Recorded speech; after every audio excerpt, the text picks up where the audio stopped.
glamorous people earned enormous salary. Hollywood in the 1930s really gave us were dreams. Hooray for Hollywood. 2 decades ago.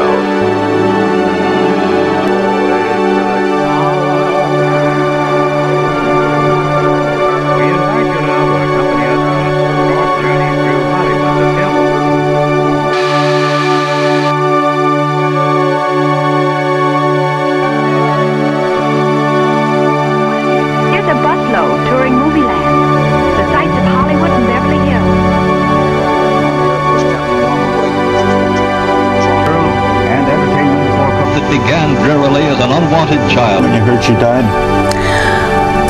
I had no idea. Loveliest of the lovely, as seen here in the role of a non-Camor. One of her many generous givings of her presence to beguile with her charms and devoted and protective friend. I want to live in another world, away from Hollywood.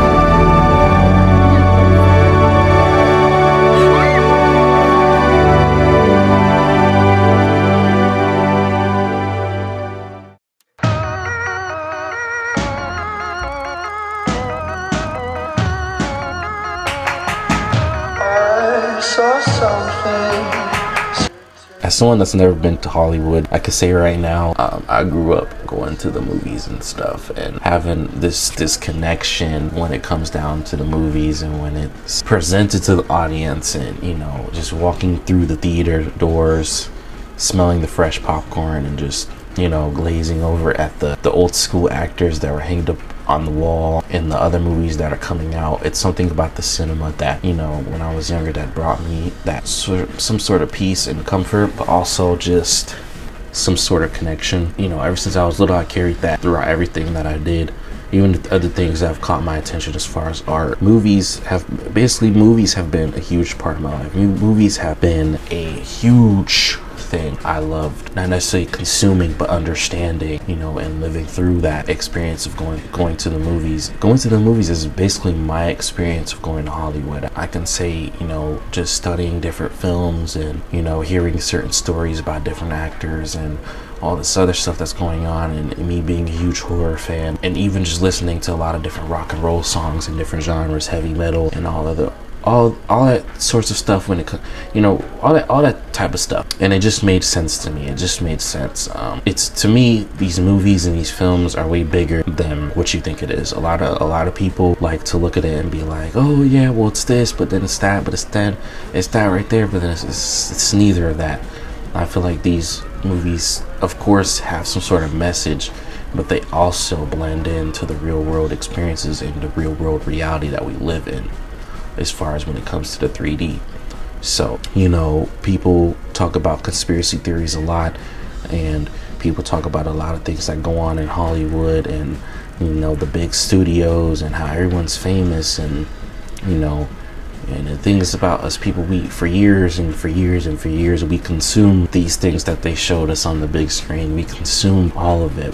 But the thing is, the stuff that goes on behind closed doors, we will never know. But it's also right in front of your face. It's right in front of all of our faces. It's just right there. So people that try to twist the words or twist the reality, or try to make it seem like it's this, but then it's not this, it's exactly that. But I've been studying these movies for years. I've been making my own films and stuff, and I've had my fair takes of doing research on things that people say that is not true, or, you know, even when it comes down to the moon landings and all this other sorts of stuff. I mean, the moon landings itself was a big conspiracy, but I personally believe that we've never been to the moon.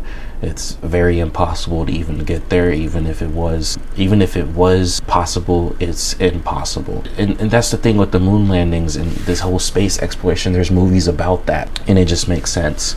The stuff that is considered space and the laws and the physics, it's the same thing as when it comes down to the stuff that's in the ocean. And when you watch the movie Abyss, it talks it's basically exactly what I'm saying right now.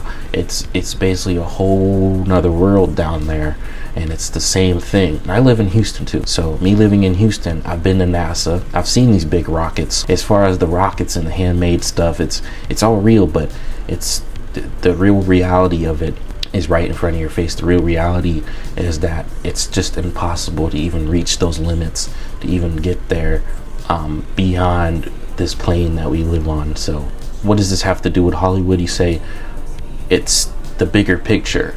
Like I said, it's right in front of your face. The big studios, the stuff they use to film, the things that you see on TV, and the stuff we consume on a daily basis. And we've been consuming these things for years and years and years because it's right in front of our faces. Consume, and we consume. It's a big consumer. It consumes these ideas, and we get attached to non-existent characters on these big screens, and even flat screens, whatever the size your screen is at home or even in the theaters, it doesn't matter. We still consume on a daily basis when it's like the truth is right in front of our faces. You just have to wake up. Sometimes you got to close your eyes and ask questions, and to wake up and see everything for what it is, because everything is right in front of you, from the movies, from the stuff that is put out, the conspiracy theorists, all of it. There's no such thing as a conspiracy theorist when the truth is already out there. You just lack to see it. So I mean, even the stuff with Marilyn Monroe, after I saw the movie Blonde, it's been a wild ride. I'm just like, wow, I've been missing out on a lot of information, but I'm caught up now. I don't know everything yet. I still have a lot to learn, but just based off everything, I'm watching so many different films. It's just seeing the whole idea when it comes down to this stuff. Like, it touches my soul. Like, it's interesting seeing the Hollywood stills of the actors and this stuff. It's interesting. It's kind of interesting. I like studying it, and I'm going to continue to study it. And the moment I step foot in Hollywood has its dark side, and it has its presence when it comes down to the ideas of movies and films and art. And when people talk about conspiracy theories and this happened, and it's like, who really knows what happened? Because we'll never know. But the truth is right in front of you. So as far as when it comes to the dark side of Hollywood, you just have to look at these things for what it is. Everything exists. All of it exists. The cults exist. Shit that people call conspiracy theories. There's no such thing as conspiracy theories when it's already true. If you look up the stuff with JFK and all these ideas when it comes down to the shit that happened with him, it's aligned like a fucking movie. It's aligned like a movie. Like, it's just the events that played out, it's aligned like a movie. It's aligned like a film. And that's basically the truth of Hollywood. It's aligned like a film. It's aligned in a sense where it's like, why is this even? It's posted. His death is posted on YouTube. You can find his death on YouTube, and a lot of people don't question that. Like, why is this on YouTube? So the whole world can fucking see that he was killed by somebody.